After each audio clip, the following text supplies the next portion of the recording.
Welcome to the deep dive. We take complex source material on critical global events, and we really try to cut through the noise for you.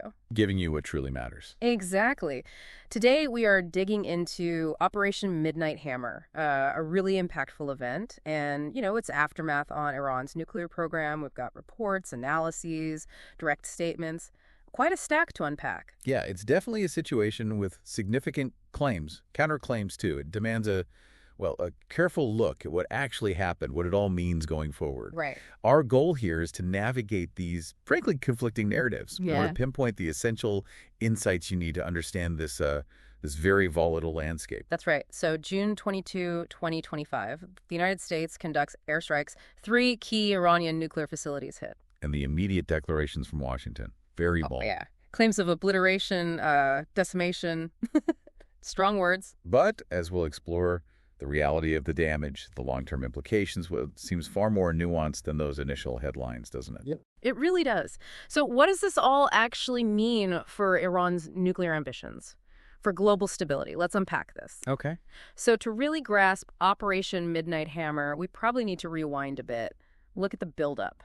It was pretty intense. Absolutely. You can't look at this in isolation. The backdrop is the escalating conflict between Iran and Israel. Which really ramped up after October 7th, 2023, the Hamas attacks.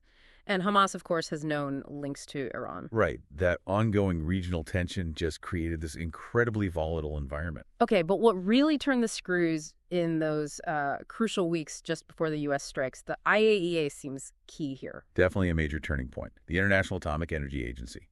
On May 31st, 2025, just weeks before Midnight Hammer. Yeah. They reported Iran was involved in secret nuclear activities, undeclared sites. Right, undeclared sites, and the uranium stockpile. That was critical. They reported Iran had significantly increased its enriched uranium stockpile. The number was 408.6 kilograms. And the IAEA explicitly stated that amount was enough fuel for 10 nuclear weapons. That specific phrasing. Wow, okay. So this alarming discovery, it led directly to the IAEA board censuring Iran. That was June 12th, for non-compliance.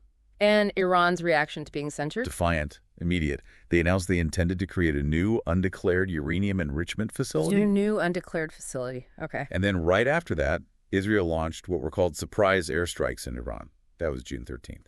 Starting that 12-day conflict we saw. Exactly. A conflict where Israeli forces specifically targeted Iranian commanders, nuclear scientists too. Mohammad Reza Sidi was named. And that's when the U.S. steps in directly. President Trump, after meeting with Israeli PM Netanyahu, authorizes Operation Midnight Hammer, June 22nd. The targets were very specific. Fordow, Natanz, and Isfahan. Key nuclear facilities. And the weapons used? Yeah. Pretty serious hardware. GBU-57AB, massive ordnance penetrators. The bunker busters. Right, dropped from B-2 stealth bombers. These things are designed to go deep, hit hardened underground targets. And they used Tomahawk missiles too, launched from a submarine. Think about Fordow for a second. Deep underground, inside a mountain, hit with 12 of these bunker busters. Dropped sequentially, right on the ventilation shafts, trying to burrow down through the rock. And this wasn't some spur-of-the-moment thing. No. Our sources really highlight this.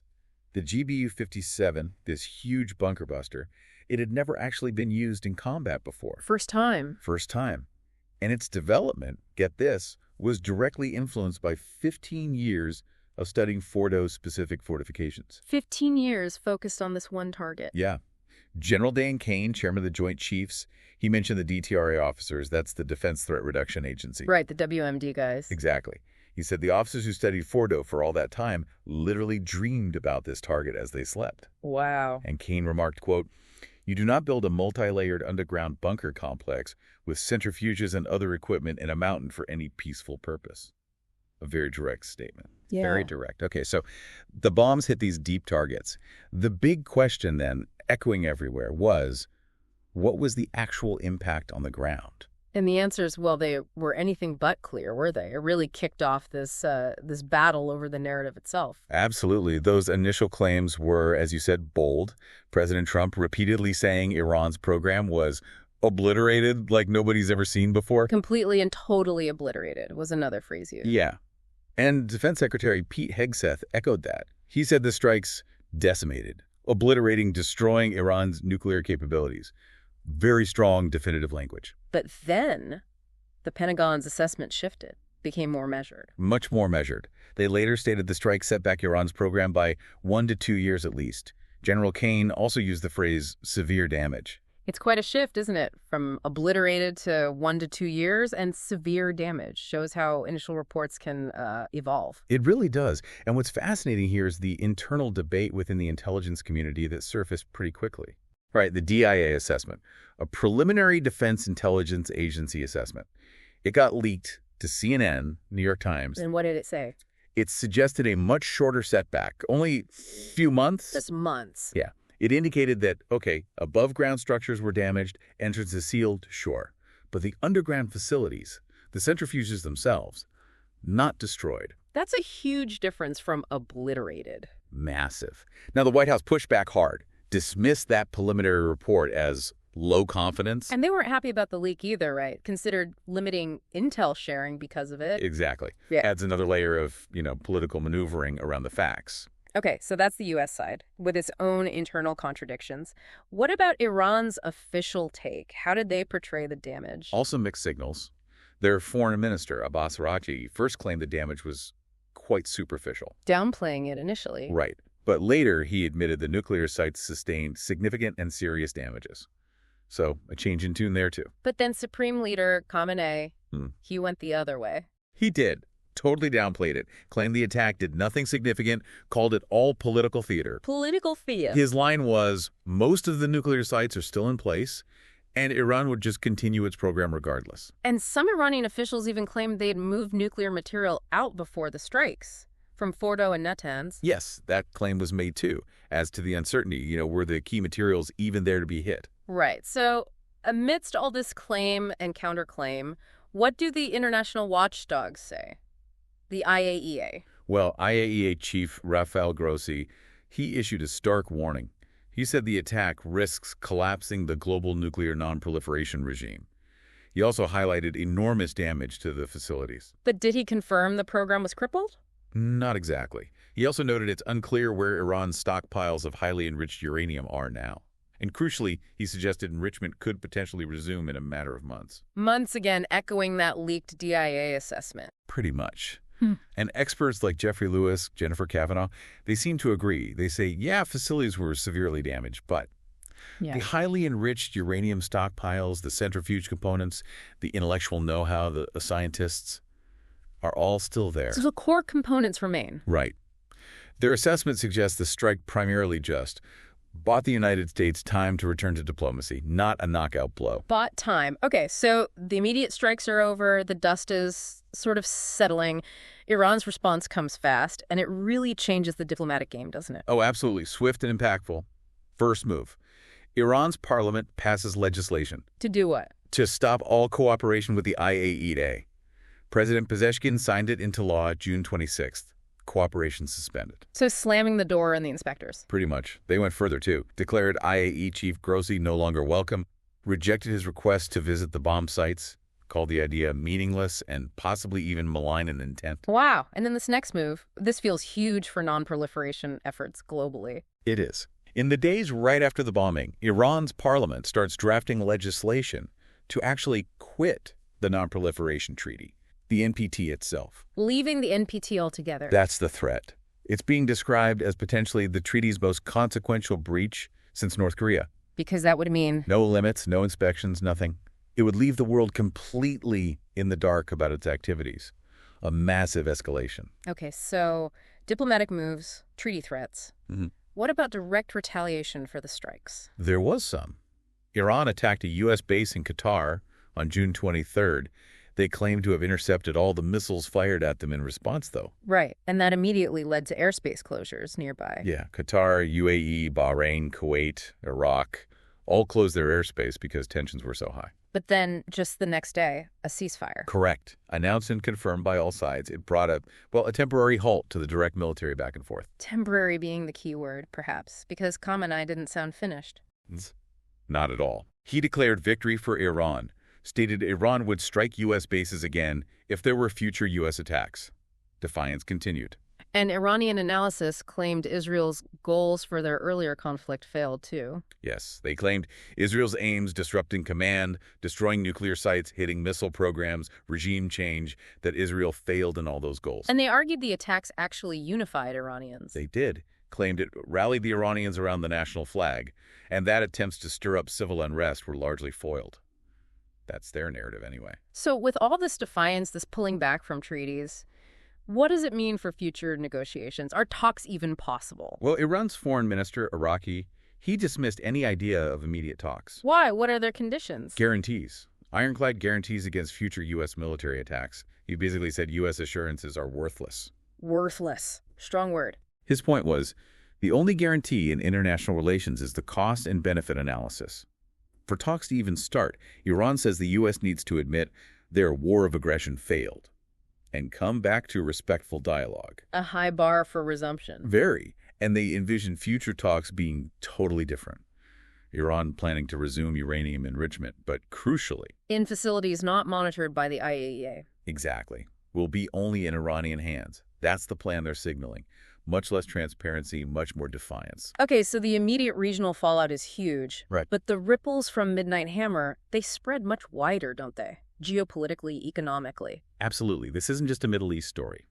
One key aspect is the strain on the U.S. defense industrial base. Because the U.S. is already supporting Ukraine, supporting Israel. Right. Add a direct confrontation with Iran to that mix, and you're depleting stockpiles. Munitions, interceptors, it's taking a toll. And that raises concerns about U.S. capacity elsewhere, like the Pacific. Big concerns. We've seen concrete examples. A Patriot missile battalion moved from South Korea to the Middle East. The USS Nimitz aircraft carrier shifted from the Indo-Pacific. These moves create observable gaps, as analysts put it, in other critical regions. And who's watching those gaps very closely? Beijing, undoubtedly. They're watching American military posture, industrial capacity, political will, everything. So the thinking is China might see this as an opportunity. Some analysts suggest exactly that Chinese leaders might view this period as offering a more favorable balance of American capability versus commitment. Meaning if, say, China felt its energy supplies from the Middle East were threatened. President Xi Jinping might feel emboldened to act decisively elsewhere. Taiwan is often mentioned as the prime example, perceiving a moment where U.S. resources are stretched thin. A potential unintended consequence of focusing heavily on Iran. It's a major strategic consideration. And then there's the impact on the non-proliferation regime itself. It's huge. How so? Beyond Iran pulling back? Well, attacking IAEA-monitored facilities, that sends a, frankly, disastrous signal to other non-nuclear states. What's the signal? That cooperation with international bodies, like the IAEA, buys little safety. Ah, so if you cooperate and still get bombed... Then maybe developing your own nuclear deterrent is the only real security guarantee. That's the fear. It could encourage other states to pursue nuclear weapons, potentially shredding the NPT framework that's held for decades. A potential cascade effect. A deeply worrying possibility. Now, on the economic front, oil prices. Initially, not a huge spike. Surprisingly, no. Despite the strikes, global oil and gas prices stayed relatively stable, below $70 a barrel initially. Why was that? Primarily because the Strait of Hormuz stayed open. Diplomacy, the ceasefire. It kept that vital shipping lane operating. But the threat to Hormuz hasn't gone away, has it? Not at all. The Iranian parliament did approve a motion to close the strait. That's the choke point for, what, nearly 20% of the world's oil? And LNG, yeah. Now, the motion needs further ratification in Iran, but the potential for severe disruption to global energy is still very much there. It's a major lever they could pull. And one more thing. Snapback sanctions. What's the latest there? Right. This is a diplomatic tool. The idea is because the IAEA found Iran in breach of its non-proliferation obligations. That finding we discussed earlier. Exactly. That finding is part of a coordinated diplomatic push to trigger the snapback mechanism. This would automatically restore all the old UN sanctions that were lifted under the 2015 nuclear deal. Putting serious economic pressure back on Tehran. That's the goal. It could force Tehran into a tough choice. Keep pushing ahead with enrichment outside international oversight, or face even more crippling economic pain. So wrapping this deep dive up, it's clearly a complex, fast-moving situation. Midnight Hammer, touted by some as a militarist success, setting back the nuclear program. But it came at a significant cost, didn't it? Diplomatic pathways seriously damaged. The global non-proliferation regime potentially undermined. Yeah, Iran immediately suspending IAEA cooperation, threatening to leave the NPT. That points towards a future where their nuclear activities could become even more opaque, more uncontrolled. It really does. As those experts suggested, maybe the strike just bought time. Time for diplomacy. Right, but the strikes themselves might have severely undermined the credibility needed for that diplomacy to work. It's a paradox. Which leaves us with maybe a provocative thought for you to consider. In this world we're in now, increasingly multipolar, when military action is used for a short-term goal, like setting back a program, does it inevitably just strengthen an adversary's long-term resolve? Does it complicate, maybe even block, the diplomatic solutions that everyone agrees are the only real path to lasting stability? Something to mull over as you go about your day.